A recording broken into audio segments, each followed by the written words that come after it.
परळीच्या वीज प्रकल्पासाठी नांदेडहून पाणी आणण्याचा घाट आता राज्य सरकार घालणार आहे।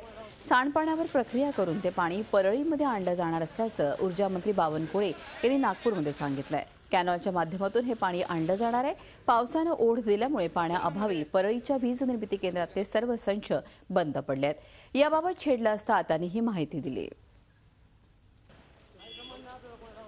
परळीचा पाण्याचा प्रश्न सोडवण्याचं हे टॉप प्रायोरिटी घेतला आहे। तिथल्या कुठल्याही धरणाला जवळपास पाणी नाही आणि म्हणून नांदेडवरनं सीवेज ट्रीटमेंट प्लांट करून त्या ठिकाणी जसं नागपूरमध्ये आपण योजना तयार केली की नागपूरच्या महानगरपालिकेचं जे सीवेज पाणी आहे ते कुऱ्हाडला आपण घेऊन जाणार, तसाच प्रकल्प आपण नांदेडवरनं परळीला पाणी आणण्याचा तयार करतो आहे आणि त्याच्यातनं मग परळीचा परमनंट प्रश्न सोडण्याचा एक प्लान आम्ही तयार केलेला आहे। एक्सप्रेशन ऑफ इंटरेस्ट झालेला आहे, लवकरच त्याचा निर्णय होतो आहे।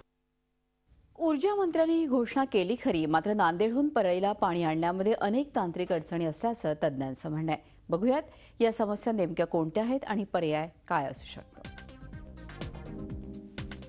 नांदेड ते परळी अंतर 100 किलोमीटर। पैठणच्या नाथ सागरमधून 2 कालवे नांदेडच्या विष्णुपुरी धरणाला मिळतात। उजवा आणि डावा कालवा गेवराई, माजलगाव, परळी मार्गे नांदेडला येतात। मात्र या कालव्यांचा प्रवाह पश्चिमेकडून पूर्वेकडे आहे।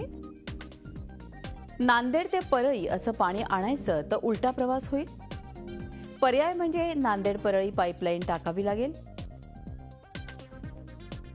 पाईपलाईन टाकायची जर का झाली तर तो प्रकल्प खर्चिक आणि वेळखाऊ होऊ शकतो। आता यावरती पर्याय काय आहेत? परळीला रेल्वेनं पाणी आणण्याचा पर्याय वापरला जाऊ शकतो। अजित पवार ऊर्जा मंत्री असताना तशी घोषणा केली होती, मात्र नंतर पाऊस झाल्यामुळे योजना मागे घेण्यात आली।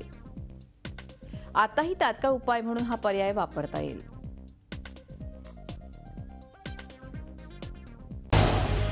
झी 24 तास रहा एक पाऊल पुढे।